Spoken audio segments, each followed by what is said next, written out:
The Apache woman no longer counted the days, because days had become nothing but pain stretched thin under the sun. She only knew that she had run until the forced labor camp faded into a nightmare behind her, its fences and shouting men swallowed by distance and dust. Her feet were torn raw, her breath burned her chest, and the iron memory of shackles still clung to her ankles even after she had smashed them apart against a stone at dawn. Each step felt stolen from death.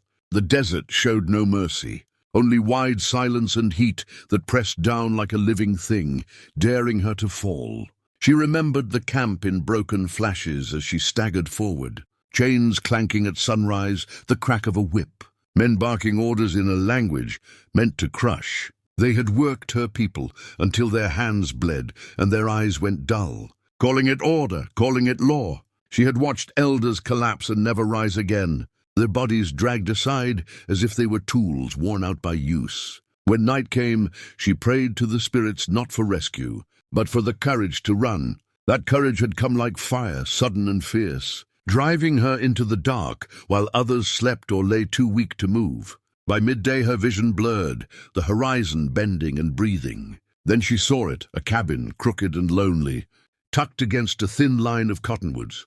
At first she thought it was another lie of the desert, like the rivers that vanished when you reached for them. But the smell of old wood and smoke reached her, real and sharp.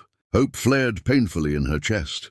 She pushed herself faster, every step tearing at muscles that had nothing left to give. The cabin door loomed before her, rough planks scarred by weather and time. She raised her fist, knocking once weakly, as if afraid to offend whatever waited inside. The strength left her all at once. Her knees buckled, and she fell forward, striking the door with her shoulder before sliding down into the dirt. Dust rose around her, clinging to her skin, filling her mouth. As darkness closed in, she pressed her palm to the wood, a silent plea, not to the man who might live there, but to the land itself. If this was where she died, she wanted the earth to remember she had tried to be free.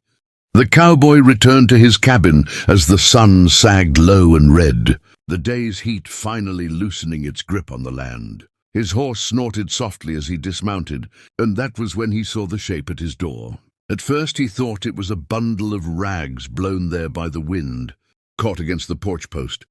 Then the shape shifted. His hand went to his rifle without thinking, old instincts snapping awake.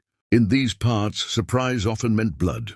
He stepped closer, boots crunching on gravel, and saw that the figure was a woman, an Apache, by her dark hair and the sharp lines of her face. She lay twisted on her side, one arm stretched toward the door, as if she had tried to crawl inside. Her skin was burned deep by the sun, her lips cracked and swollen. Dried blood streaked her temple, and her dress was torn to shreds. This was no raider poised to strike. This was someone who had been running until her body simply quit. He crouched, watching her chest for signs of breath. When she stirred and let out a hoarse sound, his grip on the rifle loosened, replaced by something heavier, unease. He had heard the talk in town, the ugly stories passed between men who laughed too loudly. Stories of camps where Indians were put to work, where chains and guns kept order. He had never seen proof, not like this. After a long moment, he slung the rifle against the wall and lifted her carefully, surprised by how light she was. Inside the cabin, the air smelled of coffee grounds and old leather. He laid her on his narrow bed and fetched water, tilting the tin cup so it touched her lips. She drank desperately, choking, then settled into shallow breaths. As he cleaned the dirt from her face, he noticed the marks, rope burns around her wrists, raw and angry, and welts across her back that spoke of whips and cruelty. She woke briefly as night fell, her dark eyes snapping open with fear. Her hand clawed weakly at his shirt, and she whispered words he could not understand. He raised his palms, slow and open, speaking softly, though he wasn't sure why. He told her she was safe, even as he wondered if that was a lie. Outside, the wind sighed through the cottonwoods, and far off, a coyote howled. The cowboy sat beside the bed, rifle across his knees, realizing that by opening his door to her, he had stepped into something bigger than himself, something that might yet demand a price. She woke before the light fully crept into the cabin, the way people who have been hunted always do. Pain flared through her body the moment she moved, sharp and unforgiving, but her mind was clear. For a heartbeat, she did not know where she was. Then she smelled wood smoke and coffee grounds and heard the soft creak of the floor, not the camp, not chains. Her fingers curled, searching for a weapon, but found only a rough blanket pulled to her chest. The cowboy sat slumped in a chair near the table, head tipped low, his rifle resting across his knees. He slept lightly, breathing slow but ready, as if even in rest he expected trouble. She studied him with the careful eyes of a survivor. He was broad-shouldered, sun-browned, marked by old scars that spoke of hard years. If she tried to flee, he could stop her easily. If he meant her harm, she was already helpless. The knowledge settled over her like cold water. She shifted, and the floor gave a quiet groan. His eyes opened instantly, sharp and wary. For a moment they stared at each other, neither speaking. Then she raised her empty hands, palms outward, a universal sign she hoped he understood. He relaxed just enough to breathe. He set the rifle aside and poured water into a cup, offering it to her slowly. She drank, watching him over the rim, memorizing every movement. Words failed them, but meaning crept through gestures. She touched her wrists, miming the bite of rope, then traced a line across her back, flinching as if struck. Her face tightened with memories she could not fully show. He listened in silence, jaw set hard. When she pointed vaguely toward the open desert and then to herself, making the motion of running, he nodded. He did not ask questions. Some truths needed no explaining. Outside, the morning grew brighter. Dust hung in the air far down the trail, thin but unmistakable. Horses, her breath caught, and fear returned like a physical blow. She looked at the door, then at him, panic flashing in her eyes. He followed her gaze and understood. Without a word, he moved quickly, lifting a loose plank near the floor. He gestured for her to crawl beneath.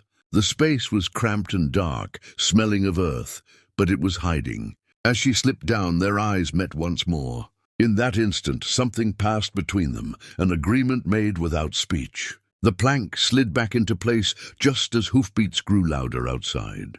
She pressed herself flat against the dirt, heart hammering, listening to voices pass by. Above her, the cowboy stood between her and the world, and she knew that whatever happened next, neither of them would ever be the same again. The riders moved on by mid-morning, their voices fading with the dust they left behind. Beneath the floor, the Apache woman remained still long after the danger passed, her body tight with the memory of boots and gun belts overhead. When the plank finally lifted and light spilled down, she blinked like someone waking from a grave. The cowboy offered his hand, steady and patient. She took it, pulling herself up despite the pain that screamed through her limbs. For the first time since she had run from the camp, she allowed herself a breath that did not shake. They spoke little as the day unfolded. The cowboy cooked beans and hard bread, setting the plate in front of her before taking his own. She ate slowly, forcing herself not to rush, remembering too well how hunger could turn against you. When she finished, she touched her chest and then pointed toward the distant mountains, blue and jagged against the sky. Home was not the right word, but it was the closest thing she had left. He followed her gesture, his face thoughtful, then nodded once, as if the decision had already been made inside him. He saddled his spare horse without ceremony. From a small chest, he took out a blanket, a pouch of dried meat and a knife with a worn handle. When he placed the knife in her hands, her eyes widened. In the camp, blades were forbidden, symbols of power stripped away. She closed her fingers around it, feeling its weight, its promise. He pointed toward a narrow trail that cut between the hills, one that would keep her off the main routes. He mimed riding hard, then stopping, listening. Survival lessons passed from one stranger to another. At the edge of the yard she paused. The wind stirred her hair, and the land seemed to lean close as if listening. She turned back to him and pressed her forehead briefly against his chest, a quiet Apache gesture of respect and gratitude. He stiffened in surprise, then rested his hand lightly on her shoulder. Neither smiled. This was not a moment for smiles. She mounted the horse, her posture straight despite her wounds. As she rode away, she did not look back. knowing that to do so would break something fragile inside her. The cowboy watched until she became a small figure against the vast desert.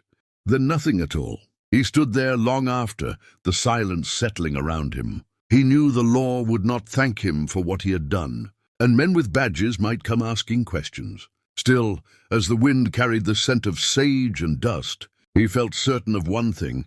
He had chosen to stand with freedom, and that choice would follow him for the rest of his days.